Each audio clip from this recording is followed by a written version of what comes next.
complete for the touchdown. Corbett, the rookie from Boomer. He grew up in Garfield, New Jersey, 10 minutes from Giant Stadium. But short of a first down, Corbett was able to work free. What a move by Wayne Corbett. Absolutely unbelievable.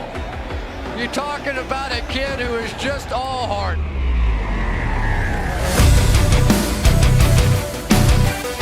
Welcome to the Underdog Jets podcast with Wayne Corbett and Robbie Sabo.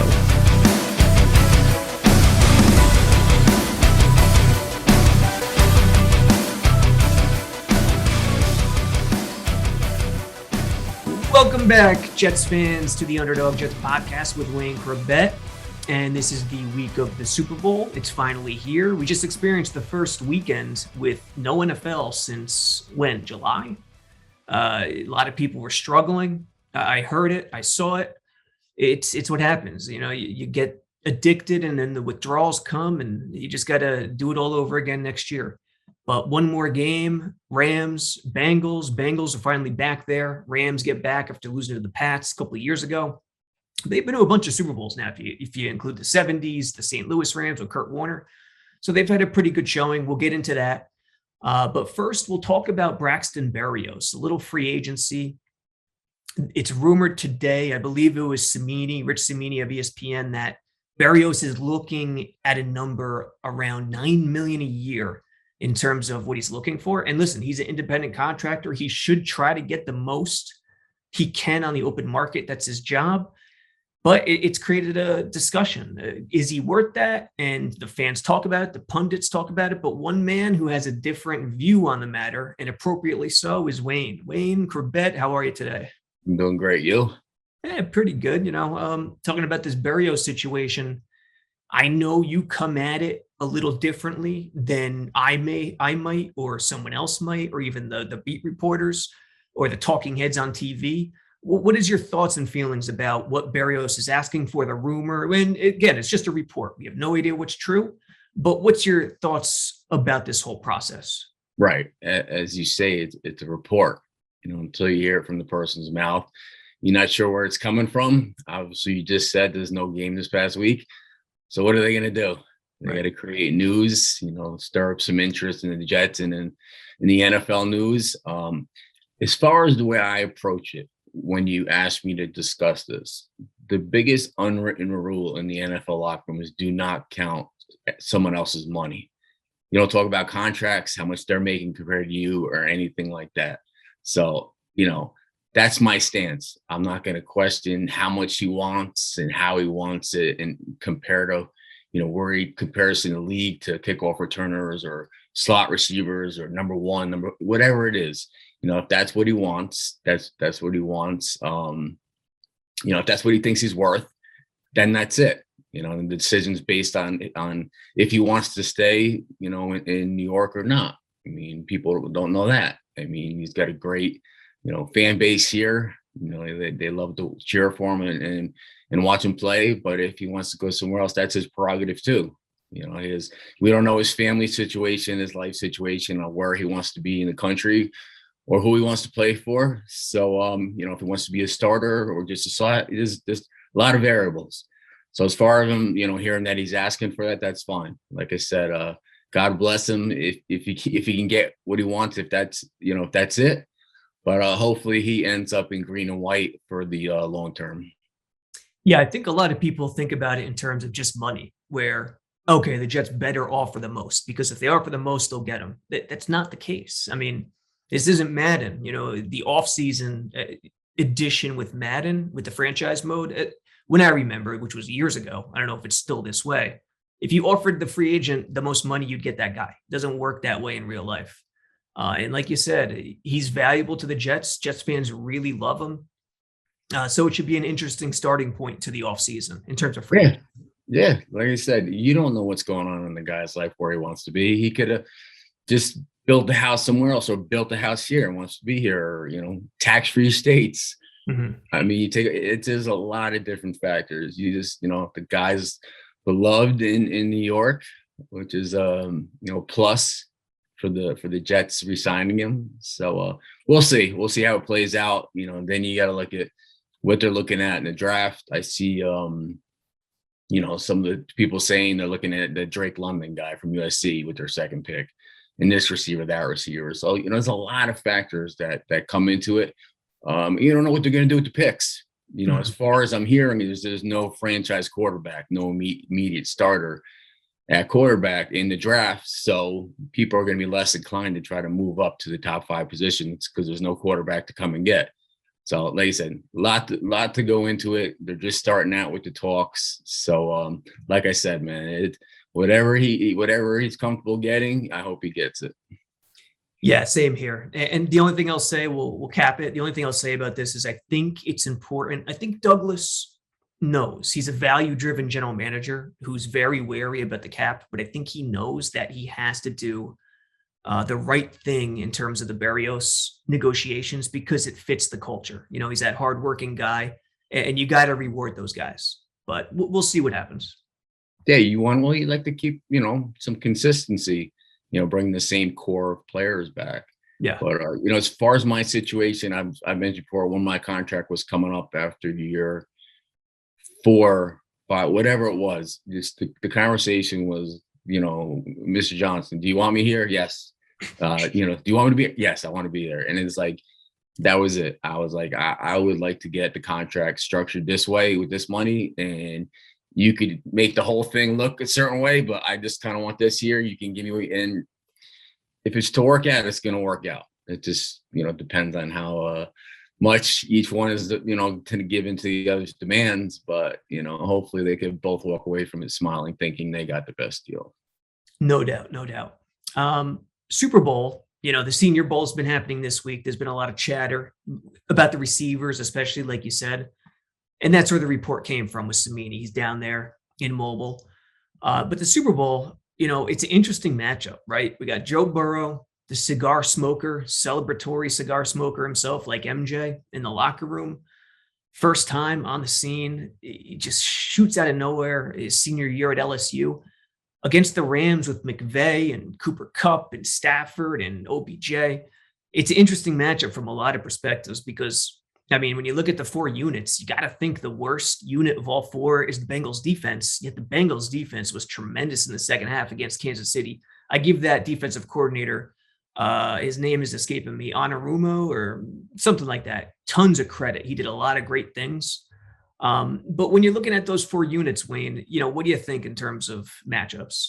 Yeah, well, you didn't even mention the matchups. You said it's, Burrow versus Stafford. Yeah, well, with offense. Cooper and OBJ. No, it's Burrow versus Donald and Von Miller and Jalen Ramsey. That's the matchup. Can they hang with that? Can they put enough points up against them to counteract, Stafford, what he's going to do to the Bengals defense?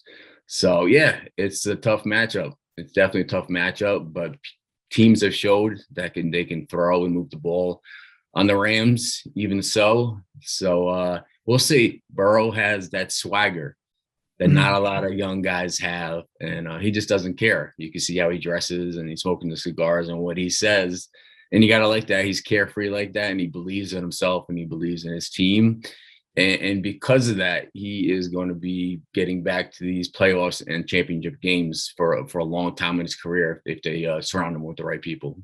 Yeah, he strikes me as a guy who's never afraid to fail, right? Right. He's confident. And how can you go against that? How can you say anything bad about him? He's put up or shut up, and he's putting up, man. He's got the results, he's got the statistics, he's got everything going for him, and no one thinks they could do it. And sometimes that's the best position in the world to be when you're an underdog. But before we wrap it up, I'm going to ask for your Super Bowl pick, but not quite yet. Kupp, how much have you seen of Cooper Kupp?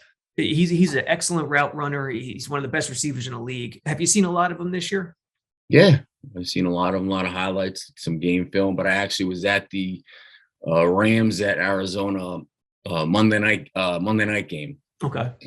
Toward the end of the season, just watching him, live. He's a technician. Some of the routes he runs and how they use him, trying to get the ball to him, it's amazing. Like I said, In the slot, he does some things that I did, and he's doing things that I never was able to do. I mean, he's an outstanding receiver, and he deserves all the recognition he gets this year. I know he was, pretty good in the beginning of his career, but now he really set himself apart as one of the top 3 receivers in the league, Yeah. Yeah. And I had him on 2 or 3 fantasy teams this year, and he carried me, absolutely carried me. For daily fantasy owners, this is it for the NFL. I mean, you'll have the NBA, you'll have hockey still, you'll have baseball starting up. Well, we think baseball's going to start up. That's a whole nother topic we'll get into in podcasts to come, the labor dispute. But daily fantasy, we'll cap off the podcast by looking at some daily fantasy stuff from FanDuel as I share my screen right now. And we'll see what Wayne has to say in terms of some of the values. All right, so we're looking at FanDuel here. These are all FanDuel prices, and there's that man we just talked about, Cooper Kupp at 16,000. And because this is a 1 game daily, it's the standard FanDuel 5-man roster with 1 MVP, which gets 1.5 points. It's still early in the week, but we wanted to get Wayne's thoughts on some of these prices. What do you think when you first putting together a 1 game daily fantasy roster? Do you have any strategies or theories in terms of how you do it? Yeah, I think putting together a one game team is all about correlation. Obviously, you want to match quarterbacks with receivers. Not in this one, but usually it's running backs and defenses. But you're not going to be able to get everybody you want. I certainly think you need to have Burrow and Stafford in the lineup.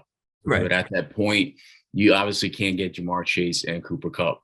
So where do you go lower? Do you go from Jamar to T. Higgins, Tyler Boyd, or do you go from Cooper to, Odell and Tyler Higbee? I mean, there's a lot of decisions to make, but I can't see the winning team not having both quarterbacks. Right. But if you think one team gets ahead, you want to go with the other team's running back, thinking they're going to be running out the clock and taking the air out of the ball a little bit.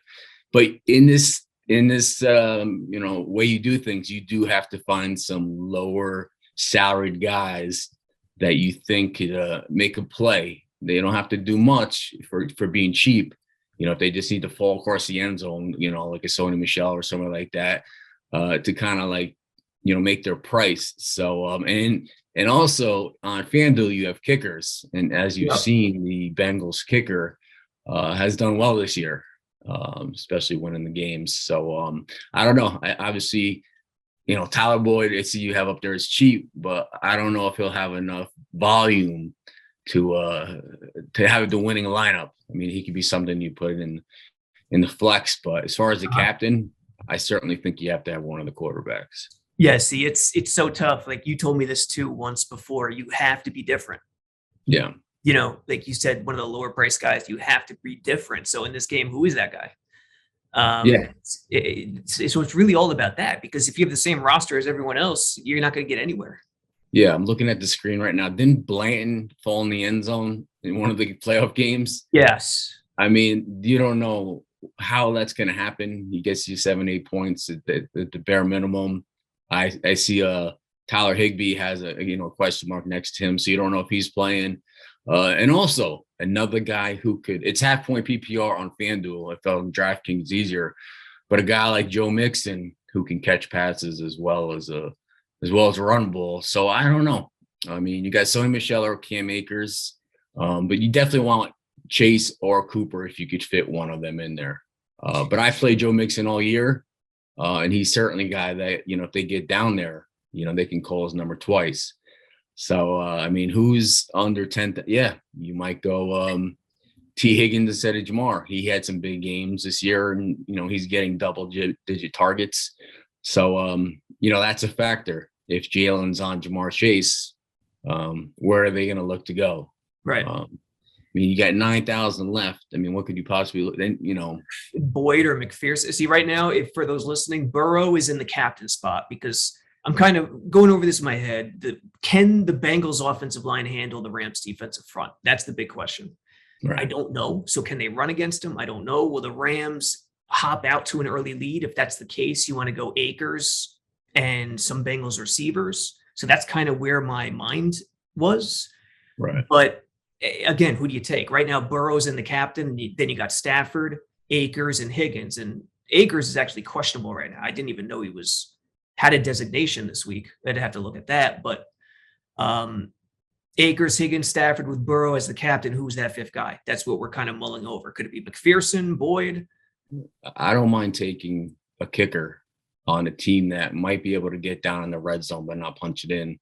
True. Obviously, I think that would favor taking the Cincinnati kicker. But if you get Akers out of there, I mean, what can you fit? Can you fit a receiver for Stafford? We could do. I say put Odell in there because, when we were setting our lineups in the playoff games, and even that Monday night game at Arizona, I said this is the kind of guy who shows up when the lights are brightest. Yes, and he's not the number one either. He's the number two. Right. So, he showed up in that Monday night game I was at, and he did last week. So, I mean, then who are you looking at? Maybe, Burrow, who can he throw to? Higgins? No, Higgins would be too expensive. $500 over right now. It would have to be Boyd. No, you got to have Higgins. You got to have like one of the top receivers there. All right, so if we go Higgins, we got to take McPherson out. Now, you see if you can get a pass catcher for Burrow. Then it has to be top. Then it should be Boyd. Yeah. So Boyd and Higgins figuring it down. Listen, that could be a duped lineup many times over, but the fact that you have Odell instead of Cooper and both Cincinnati receivers instead of Jamar Chase makes it little less likely. The only problem is we bottomed out with zero remaining salary, so that makes it tough. You always want to. You could even leave $2,000, $3,000 sometimes to be a little more unique. But if you're looking for a cash lineup, that's a good lineup. And if you just tweak it there and there with who, maybe you put someone different in the captain, just kind of like do 5 or 6 lineups and just kind of mix them up. You could throw both kickers in there. So the biggest thing I'm looking at, because, you have how many 800,000 entries. I mean, to solo ship that is nearly impossible unless you're taking it like a guy like Van Jefferson or Samari, Perrine, he scores. I mean, you don't know. Yes. But I'm looking at on FanDuel Sportsbook, some of the game props. Okay. Interesting stuff is obviously the top MVP odds are for Stafford and Burrow, plus 120, plus 230. But you look at Cooper Kupp, plus 550. I don't think there's only one receiver to ever win the MVP in the Super Bowl, right? I don't know. It hasn't. Who was it? Did Edelman win it? Edelman won it. I don't know how many other times. It's not often, but Edelman won it. Yeah. You look at Burrow takes a lot of sacks, so you're looking at the defenders. Aaron Donald could completely take over a game, but statistically doesn't show as much with him getting double, triple teeth. But you look at Von Miller. He won the MVP years back with Denver. Mm-hmm. He's like plus, I don't know, plus 4,000. You take a shot on him. Joe Mixon's plus 4,000. You don't know if that's a possibility, but I mean, if you want to take a swing and try to like really turn your money around, that's something you could take a shot on the coin toss always. Yeah. But the thing I was looking at was the not just the MVP. There's props. One was for the one I saw, the best one, goes first touchdown, second touchdown. The best one I saw was plus 200 was Cooper and Jamar to equal 200 yards receiving. And I think that's just absolute no-brainer for the both of them to be combined 200 yards. I mean, they could go for 300 yards between the two of those guys.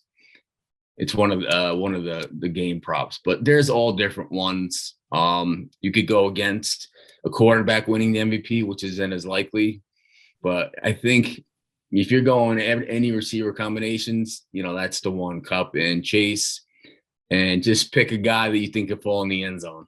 Like I said, Perrine guy or Azumu, the tight end. Tony Michel. Yeah, Sony Michelle. Especially if Cam Akers is playing, you don't know if he's going to get hurt mid-game or something like that. But Sony Michelle could find the end zone. So, but if I'm taking the spread, I mean, yeah, it's at -4 right now. Over-under is 80 or 48.5 is the over-under.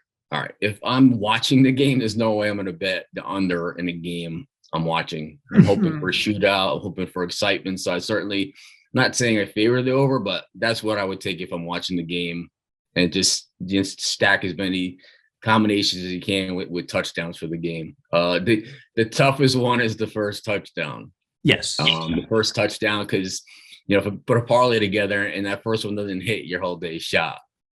But just a straight up first touchdown bet, take one of the quarterbacks. They're plus a couple thousand, for Stafford or Burrow to score. It could be a QB sneak.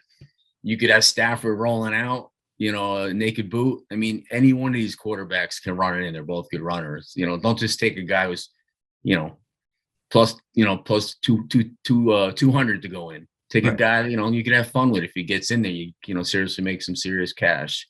So that's what I would do. Just for the fun of it. I won't bet a lot of money on it. I don't advise that, but have fun with it with the MVP. But certainly the best prop I saw was Cooper and Chase to combine for 200 plus yards receiving, when I think easily they both go over 100 yards. Yeah, I think so too.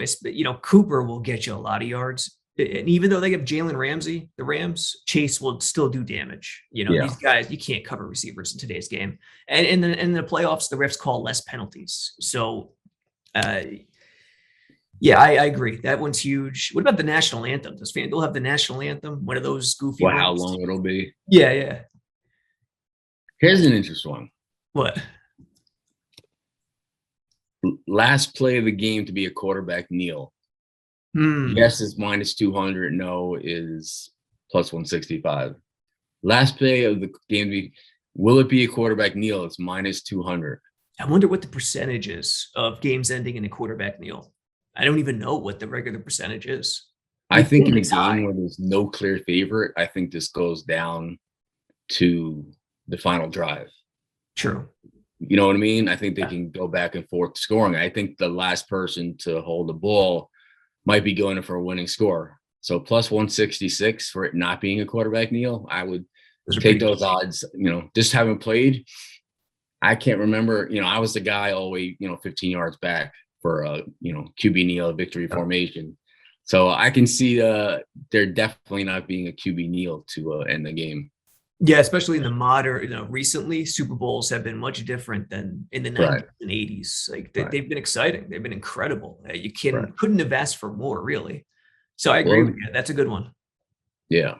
So look at it this way, especially if the game goes within the last couple minutes, that's not going to happen. And certainly if it goes to overtime, there is no QB kneel. You know what I mean? Right. So that's a pretty interesting one. Right. The conferences have been pretty balanced over the last decade or two, which is why we're seeing better Super Bowls. Team to score first wins the game. Yes, -200. No, +166. I don't know. It's an interesting one. And picking what exactly the score is. I mean, you could make hundreds of thousands of dollars if you knew that. You know what I mean? If you had the sports almanac from Back to the Future that they had. Yeah. Could mop up with that situation. Yeah. Bengals 13, Rams 6 is +27,000. Bengals 13, Rams 7 +24,000. So that gives you the idea of the kind of odds with the correct score. So those are some of the things that are just fun to look at. But as far as putting a team in with versus 800,000 entries, I wouldn't put too much money into that. To just find some fun props. Find some props that you think you can win. Double your money, triple your money, but then find some that you could put $50 down and come back with $5,000. You know what I mean? There's certainly enough to choose from on FanDuel Sportsbook. You can bet on anything. So hopefully some of you guys can cash some tickets.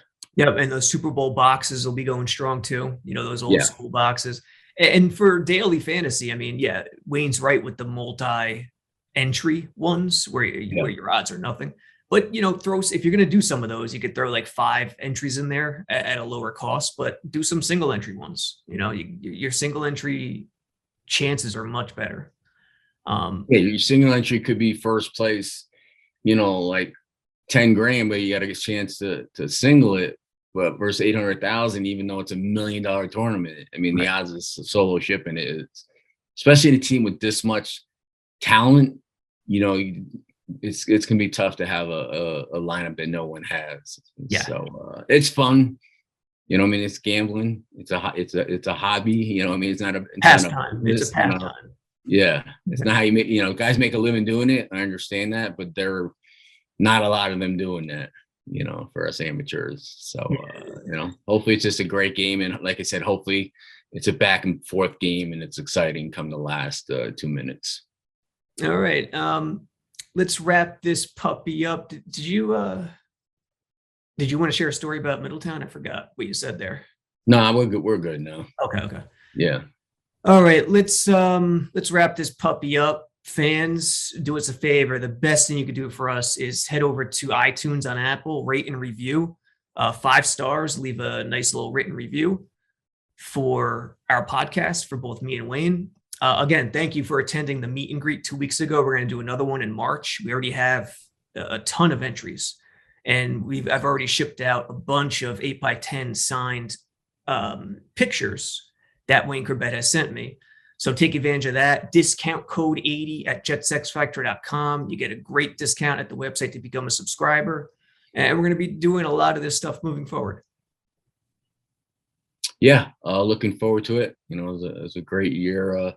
Talk about the season and now the last game, but hopefully we'll get into some free agency period and some great topics for future podcasts, and certainly these Q&As and fan giveaways. Just something to keep it, the interest in talking Jets football, in the off season.